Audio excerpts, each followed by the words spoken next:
అడుగుబిట్ట వేస్తున్నాం. వేదికమైన మీరు చూస్తే అర్థమవుతుంది. మొన్న జరిగిన ఎన్నికల్లో 164 శాసనసభ్యుల్లో 88 మంది మొదటిసారి గెలిచిన శాసనసభ్యులు ఉన్నారు. కేబినెట్లో కూడా తీసుకుంటే 25 మంత్రులకి ఏకంగా 17 మంది మొదటిసారి మంత్రులుగా కూడా నియమించారు గౌరవ జాతీయ అధ్యక్షులు చంద్రబాబు నాయుడు గారు. సీనియర్ని జూనియర్ని గౌరవిస్తాం, పనిచేసే వాళ్ళని ప్రోత్సహిస్తాం.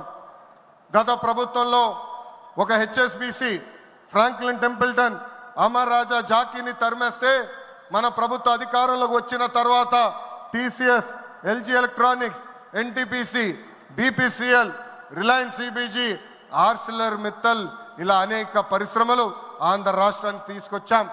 మెగా డిఎస్సి ప్రకటించాం. ఈ మెగా డిఎస్సి ద్వారా 16,347 ఉపాధ్యాయుల పోస్టులు వచ్చే నెల జూన్ మాసంలో కూడా మనం భర్తీ చేయబోతున్నాం. ఇంకా యువతకు 20 లక్షల ఉద్యోగాలు కల్పించే లక్ష్యంలో మన ప్రభుత్వం అడుగులేస్తుంది. మన రాష్ట్రంలో బలమైన యువశక్తి ఉంది. వారికి సరైన అవకాశాలు అందిస్తే దూసుకుని పోతారు. అన్ని రంగాల్లో వారికి ఉపాధి ఉద్యోగ అవకాశాలు కల్పించడమే మన లక్ష్యంగా పెట్టుకుంటున్నాం. మూడోది స్త్రీ శక్తి. అన్న ఎన్టీఆర్ మహిళలకు ఆస్తుల్లో సమాన హక్కు కల్పించారు. మహిళలకి ఆర్థిక స్వాతంత్రం ఇచ్చింది మన చంద్రన్న.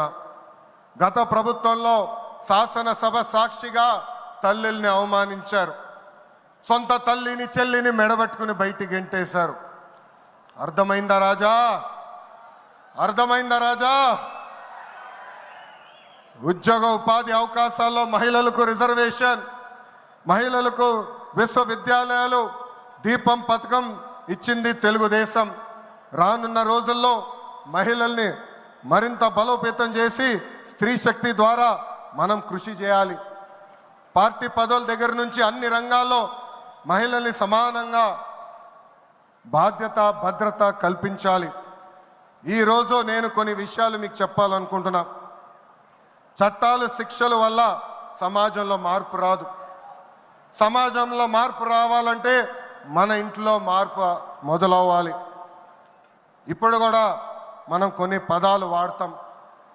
గాజులు తొడుక్కున్నావా, చీరలు కట్టుకున్నావా, ఆడపిల్లగా ఏడవద్దు, ఇలాంటి పదాలు మనం మానేయాలి.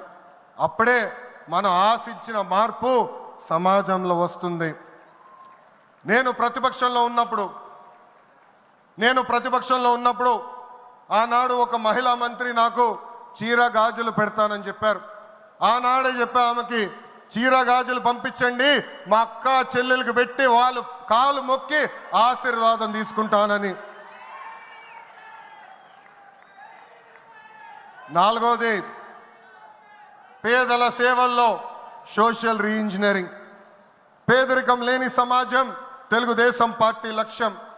2 రూపాయలకే కిలో బియ్యం, జంతా వస్త్రాలు, పక్కా ఇల్లు, పెన్షన్ ఇచ్చింది అన్న ఎన్టీఆర్.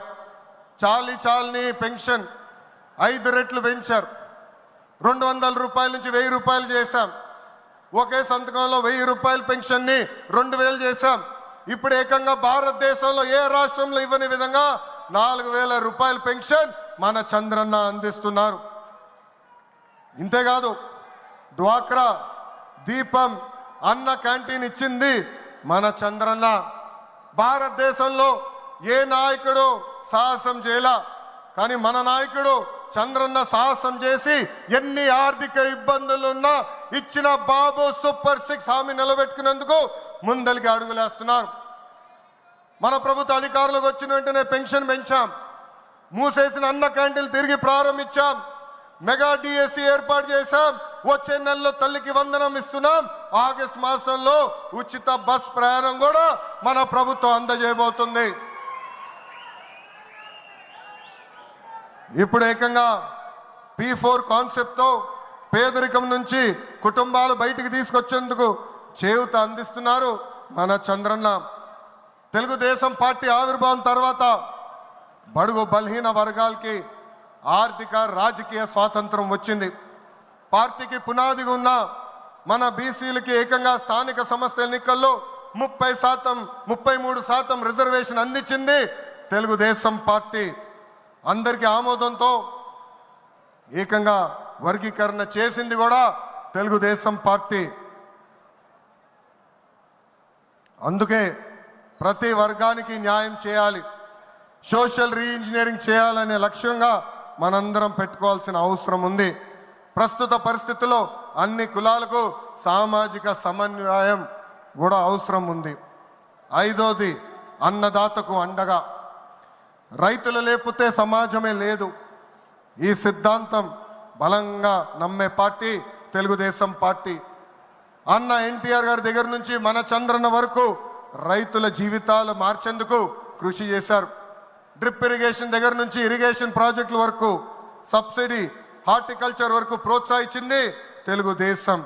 ఈరోజు మనం ఆక్వా, పామాయిల్, కోకో రంగంలో మనం నంబర్ 1 ఉన్నాం. మామిడి, జీడి పంటల్లో 2వ స్థానంలో ఉన్నాం. దీనికి కారణం తెలుగుదేశం పార్టీ. అన్నదాతకు తెలుగుదేశం ఎప్పుడు అండగా ఉంటుంది. పొగాకు, కొక్కో, మిరప ధరలు పడిపోతే ఏకంగా గిట్టుబాటు ధర ప్రకటించిన నాయకుడు మన నాయకుడు చంద్రబాబు నాయుడు గారు. బంగారం లాంటి భూములు మన రాష్ట్రంలో ఉన్నాయి. వ్యవసాయం కరెక్ట్గా ప్రమోట్ చేస్తే బంగారం పండించే శక్తి మన రైతుల దగ్గర ఉంది. అందుకే అన్నదాతకు అండగా అనే విధానాన్ని మనం అమలు చేయాలి. 6వది నాకు మనసుకు దగ్గర ఉండేది, కార్యకర్తలే అధినేత. ఒక అంజిరెడ్డి తాత, ఒక మంజుల, ఒక తోట చంద్రయ్య నాకు స్ఫూర్తి. ఆనాడు పొంగనూరు నియోజకవర్గంలో అంజిరెడ్డి తాత స్థానిక సంస్థ ఎన్నికల్లో నామినేషన్ వేసేదానికి వెళ్తే ఆనాటి పాలకులు అడ్డం తిరిగారు. తొడగొట్టి మీసాలు మిలేసి రండి నేను నామినేషన్ వేసి చూపిస్తానని చెప్పారు ఆ మన అంజిరెడ్డి తాత.